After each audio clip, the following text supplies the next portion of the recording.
नमस्कार। आज हम हस्तमैथुन तथा शुक्रक्षरण से संबंधित कुछ ऐसे तथ्य देंगे जो शायद आप जानते होंगे।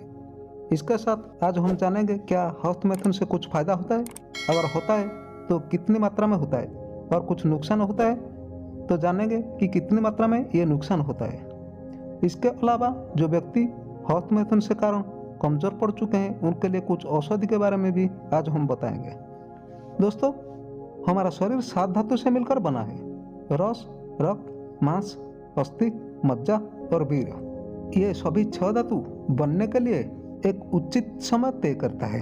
यानी रस से रक्त, रक्त से मांस, मांस से अस्थि, अस्थि से मज्जा, मज्जा से वीर्य बनने के लिए पूरे 6 दिनों का समय लेता है, यानी 35 दिनों का समय लेता है। और ये सभी 6 धातु पूरा होने के बाद आखिरकार ओज धातु बनता है जो हमारे शरीर को पूरी तरह से नियंत्रित करता है।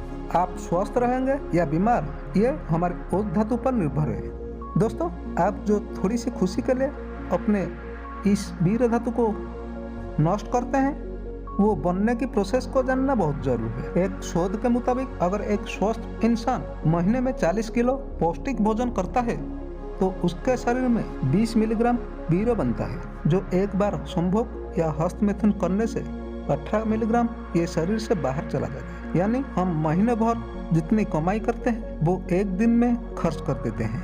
कुछ लोगों ने हस्तमैथुन को लेकर ऐसे भ्रांत धारणाएं फैला रखी है, ऐसे मानो कि आप हस्तमैथुन करके बहुत बड़ी पाप करती है। दोस्तों, ये धातु हमारे शरीर में प्रत्येक दिन तैयार होता है और हमारे शरीर की प्रकृति के मुताबिक ये थोड़े मात्रा में मल और मूत्र के माध्यम से बाहर चला जाता है, मगर उचित मात्रा से ये अधिक जाने पर इसे बीमारी के रूप में देखा जाता है। हमने जैसे बताया, ये प्रत्येक दिन हमारे शरीर में बनता रहता है, इसलिए महीने में 1 या 2 बार हस्तमैथुन करने से ये हमारे शरीर को कुछ नुकसान नहीं पहुंचाते, बल्कि इससे शरीर को फायदा मिलता है। दोस्तों, हमारे शरीर में जो वीर्य धातु है उसमें जो शुक्राणु है उसकी एक उचित उम्र होता है, और उचित समय गुजरने के बाद वो शुक्र धातु मर जाते हैं, और मरने के बाद ये हमारे वीर्य के साथ मिलकर शरीर में रहता है। अगर महीने में 1 बार या 2 बार हस्तमैथुन करेंगे तो ये मरे हुए शुक्र धातु हमारे शरीर से बाहर चला जाता है, और साथ साथ हमारे शरीर में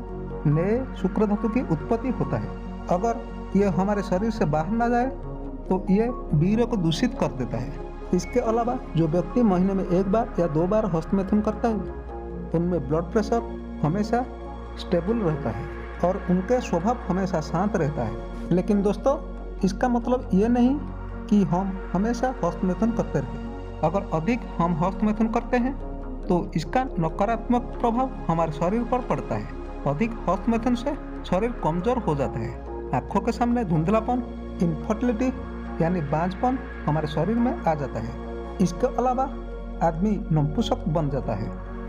प्रत्येक दिन हस्तमैथुन करने से हमारा वीर्य बहुत पतला हो जाता है, जिसे ये थोड़ी सी काम वासना में हमारे शरीर से निकल जाता है। इसके साथ स्वप्न दोष और धातु गिरना आदि समस्या शरीर में उत्पन्न हो जाता है। दोस्तों, जो व्यक्ति हस्तमैथुन करता नहीं है उनके शरीर से ये मृत कोशिकाएं स्वप्न दोष या मल मूत्र के माध्यम से बाहर चला जाता है, इसीलिए हस्तमैथुन भी करना उचित नहीं है। फिर भी अगर कोई व्यक्ति अधिक हस्तमैथुन की वजह से कमजोर हो चुके हैं, उनके लिए इस आदत को छोड़ने के साथ साथ पोषक तत्वों से भरपूर भोजन के साथ साथ कुछ औषधि के सेवन करना जरूरी है। भोजन में अधिक मात्रा में उड़द दाल, दूध, घी, दही आदि का सेवन करें। ये सभी भोजन अधिक पौष्टिक होते हैं जो हमारे वीर्य धातु को पूरा करता है। इसके अलावा औषधि के रूप में शतावर, शिलाजीत, सफेद मूसली, पहुंच के बीज आदि जरूर लें। ये सभी औषधि शरीर में वीर्य की भरपाई करता है। इसके अलावा पतला हुआ वीर्य को ये गाढ़ा कर देता है। दोस्तों, अगर आप हस्तमैथुन की आदत से पड़ चुके हैं और आप उस आदत से छुटकारा पाने की जरूर कोशिश करें, मगर हाँ, दूसरों की बात सुनकर अपने आप को दोष देना तथा मन में ग्लानि रखना उचित नहीं है। इस आदत को छोड़ने के लिए हमेशा आहार में और ईश्वर चिंता में मन को नियंत्रित करें। अपने आहार में मिर्च, मसाला, आमिष आदि भोजन को परहेज करें। ये सभी भोजन अपने शरीर को गर्मी पैदा करके शरीर की उत्तेजना को बढ़ाता है।